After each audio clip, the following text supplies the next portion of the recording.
My name's Ruben Lopez, and I'm from New York, son.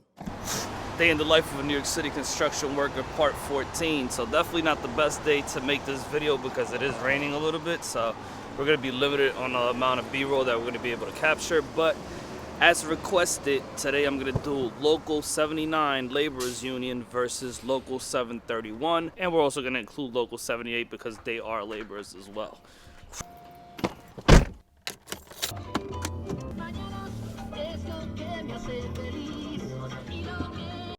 So, fun fact about all the pollen you guys are seeing on the floor right now, 30% of the trees in New York City are male, and because of the high amounts of carbon monoxide in the air from emissions and processing and factories and all that nine, it causes the trees to produce up to 4 times more pollen than they normally would. So, although Local 79 and the Painters Union is one of my least favorite unions, it does not mean that it's a bad union, and it does not mean that I wouldn't prefer to be in Local 79 than not be in any union whatsoever. Local 79 members still make more on the hourly scale than a non-union member working the best trade in the whole entire industry. So here are 5 reasons why you should join Local 79 over 731, and I am going to be looking away from the camera just a little bit to read my notes. So I already did this whole entire video actually, and then I realized that the microphone for my camera did not work. So I have the wireless Go, which costs $200, and it just wasn't working for my camera. So now I'm using this $27 Takstar microphone. That seems to be the only microphone that works with Panasonic cameras. All right, so here we go, guys. Number 1, the work is cleaner and lighter. So if you're working for 731, you're usually lifting or using heavy machinery. And if you're working for Local 79, the heaviest thing you got to carry is maybe a cement bag if you're unfortunate enough to end up working mixing cement, which is still not bad if you do it for 2-3 months, but the heaviest is going to go is to 80 pounds. But usually you're just pushing a broom and a stick and sometimes a hammer. So it really doesn't weigh all that much, and the work is a lot lighter. In 731, you're probably either digging, which is back breaking, or you're dealing with heavy machinery, so you're going to be super tired at the end of the day. Number 2, easy overtime is guaranteed. Prep work and punch list work, OMG. So prep work is basically they start an hour earlier, they walk the job site, make sure that all the lights turn on, make sure that all the outlets work. Not all the outlets, but they check some of the outlets, and they make sure that all the lights working, they make sure there's no obstructions in the way and stuff like that. And then when it comes to punch list work, what that basically means is the job is already done. All the subcontractor have turned over the jobs to the general contractor, and all the laborers have to do is just walk around, make sure there's no scratches on the paint. If there is, they just paint over it a little bit. If there's a little bit of caulking missing, if there's maybe a little bit of stain on the floor, they just wipe it down. So very easy work. And in punch list work, there is a ton of overtime, like 12-hour days of doing punch list work, which is pretty easy work if you ask me. And on top of that, the Local 79, you get a lot of breaks in between your work. If you're cleaning up after other trades, maybe you walk around every 15 minutes to 20 minutes and clean up after them. Maybe sometimes even an hour. If this is like the electricians, you can clean up after them 1 time a day and they're good to go. They're usually pretty neat and clean, and they're usually not rushing to do their work, so they get things done properly. Also, wouldn't take nothing away from Local 3. They do their job. Number 3, although sometimes I disagree with number 3, Local 79 work is expanding, especially during punch list work. A lot of their work is spilling into the other trades, so I disagree with it because they're not getting paid as much as the other trades. But technically they're painting, that's the painter's job. If they're installing like one little floor tile that's dirty or is cracked or whatever, that's technically a carpenter's job, and I do disagree with it 100%. But this is the way that they're moving, and they are spilling over to the other trades, so they are starting to maybe expand their knowledge and expand their skills. Number 4, for the most part, is not skilled labor, so your livelihood within work does not depend on how much knowledge or how much skills you're able to retain. So for example, for me, I wasn't always the smartest, I wasn't always the quickest to learn, so Local 79 would have been a better option for me. Not to sell myself short, but I do realize during my apprenticeship that some apprentices were faster and better than me.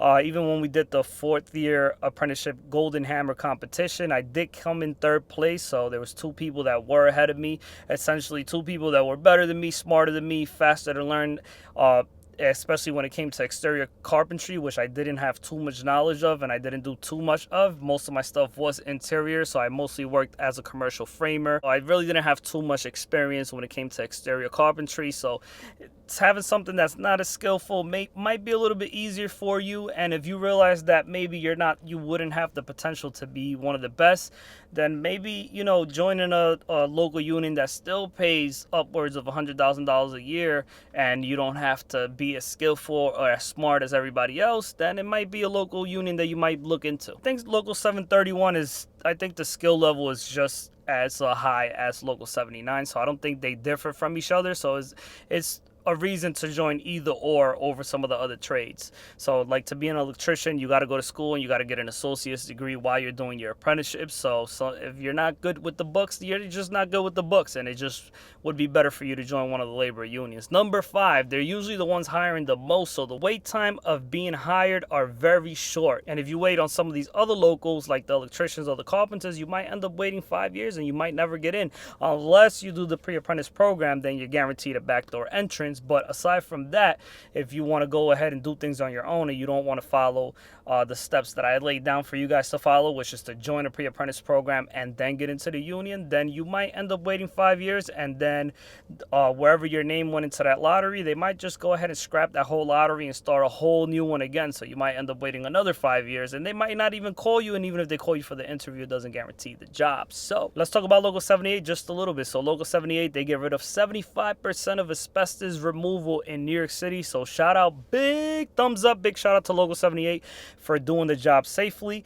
If any asbestos removal is being done in like your building or anything like that, and it's not being done by Local 78, I wish you could just ask any of the construction workers if they are in Local 78, then you better start complaining, because chances are they're not doing that asbestos removal safely. And even though Local 78 is being exposed to more dangerous environments, I would still say that it's a pretty safe union to work in versus working non-union. So when you're working non-union in any trade, you're going to be exposed to a whole bunch of stuff that you don't even know what it is because you haven't been trained to identify it.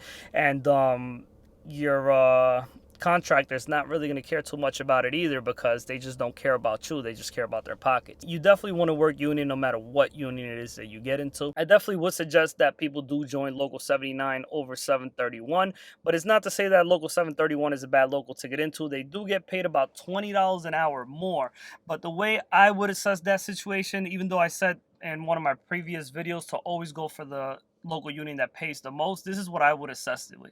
If you're making, let's just say, $45 an hour in Local 79 and you're making $62 an hour in Local 731, is your life going to change that much? Like, if you're making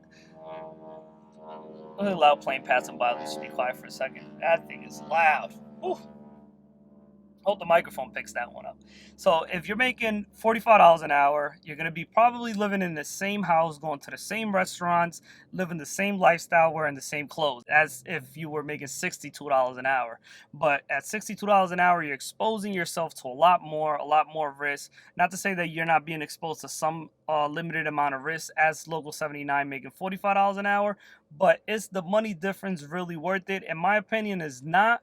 But if you're in it for the money and you don't care, you're going to work hard regardless of what union you join. But some of the local unions do work a little bit less. So I would say 79 works this much, 731 works this much, if this is even a viable scale for you guys. And for me, it's not worth it to go from $45 to $62 an hour, expose my body into a lot more things. But now if you were getting into Local 3, where they make roughly about $63 an hour total package with like the annuity and the vacation and their hourly salary, $63 an hour versus $45 an hour, I would say getting into Local 3 would be worth it because their work is a lot more cleaner. So now Local 79 is all the way up here when it comes to dirtiness and exposing yourself to different hazards, and Local 3 is down here, but the salary is actually backwards. So I decided to make this video as short as I can because I did go off on a long ass rant before, which lasted about half an hour, and then I realized that the microphone wasn't working. And hope you guys enjoyed this video. If you did, don't forget to hit the thumbs up. Don't forget to hit subscribe to watch more videos like this. And I'm also going to leave down in the comments below a video on how you should go about getting into the local unions. Whether you're already skilled and trained and you consider yourself a mechanic and you're 35 years old, you still probably might make more money as a first-year apprentice in the union. So you might say to yourself, oh, I don't want to backtrack and go back to being an apprentice. I already know what I know. I know how to do everything.